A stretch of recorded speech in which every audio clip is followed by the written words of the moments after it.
Welcome back, everyone. So what I'm doing today is I'm gonna have a little tutorial, a little bit on soldering. So these ones here I have in my hand are the OSC 8mm connections. A lot of people run 6mm, 6.5s.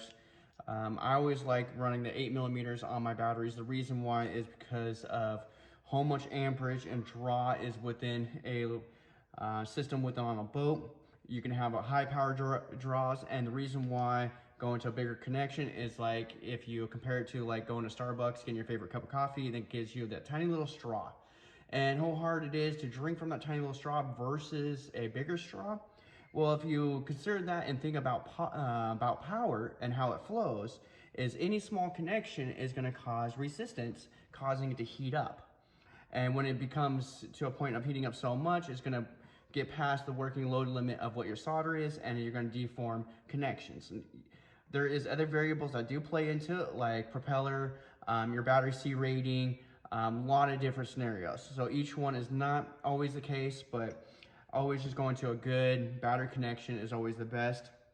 So I really like these 8mm connections, as you see what's here on my hand. For example, here's another battery right here, and with the 8mm connections, all my batteries have those to all my boats. And then what is nice, I forgot to show, is with the connection, you can actually split it like this. So when you're doing a power system and you're plugging into the ESC, you can actually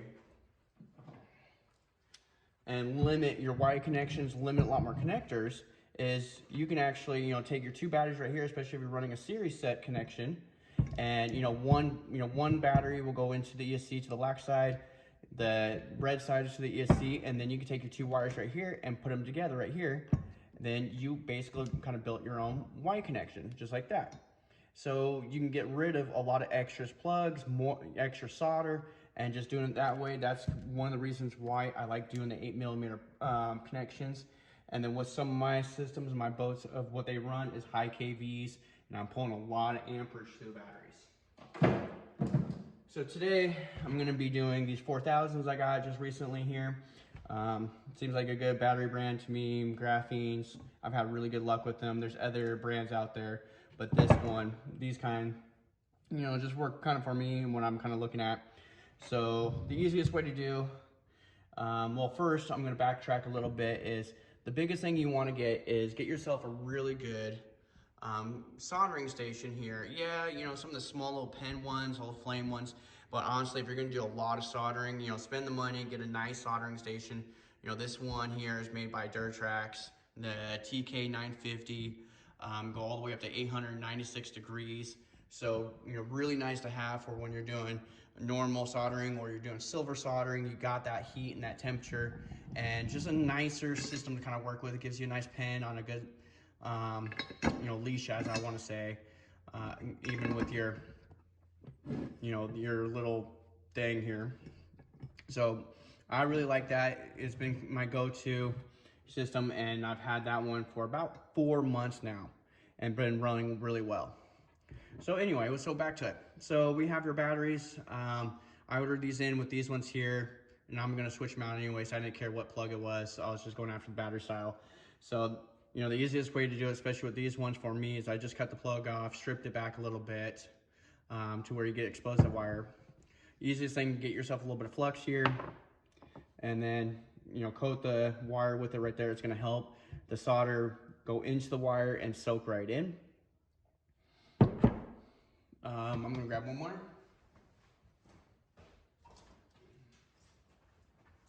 Another helpful tool I have is one of these right here. They're like helping hands. You got little clips, stuff like that, so you can put your wiring into. So for example, I'll take my battery here. So, and I want to tin this. And the reason why you want to tin it is, a tin is a term as saying you want to put solder on this connection here. You're going to do solder on your wire connection too. And then all you got to do is apply heat to both of them, and then they basically will solder together. Very simple, easy process. So, get your, take your soldering iron, especially if it's got a nice point, and a little bit of your solder.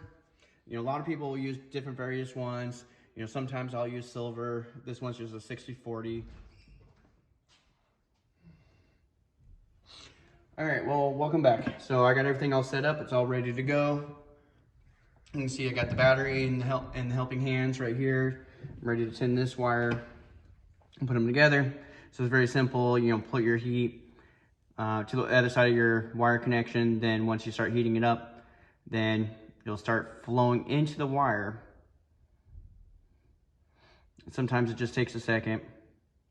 Sometimes I'll do it like a little bit of solder on one side.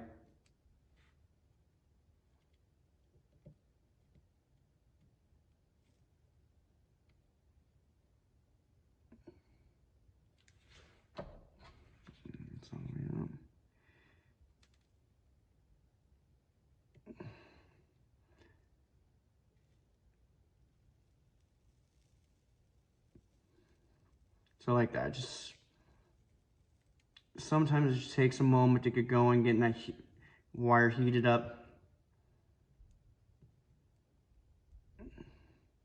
And once you kind of get it flowing, then it'll actually should, in theory, flow through all the wires, all the little strands. And so both the bottom side and the top side should have solder completely through the connection. And so just like that. So it's a nice, good solder connection. And then so now you can do your bullet connection. So now I got that one right there. Now double check on your polarity and which bullet ones to use. What I've actually done is, you can see on the table right here, I've drilled a couple holes so that way I can put my connections in there, and so they can kind of stay like that.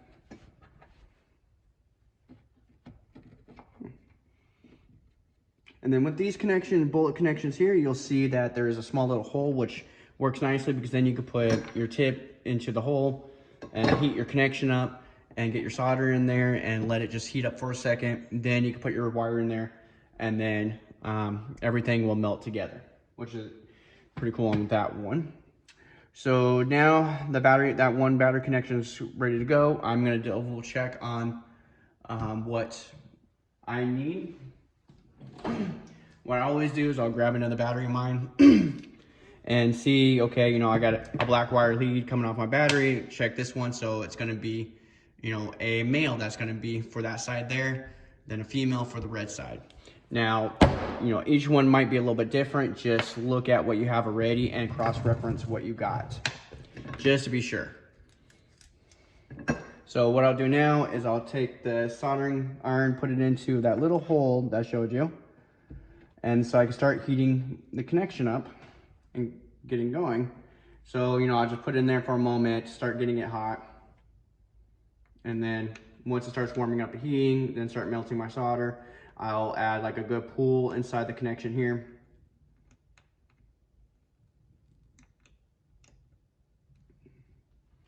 Again, sometimes it takes a second for it to heat up. Just like that, just taking the time.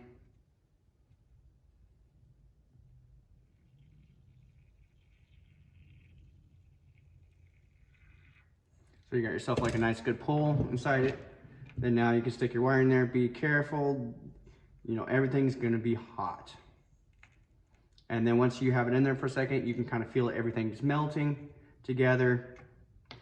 You know, pull that out, and then I always use my sponge right here. It's a little bit wet. You can use a paper towel. You put it around your connection so you can cool it down and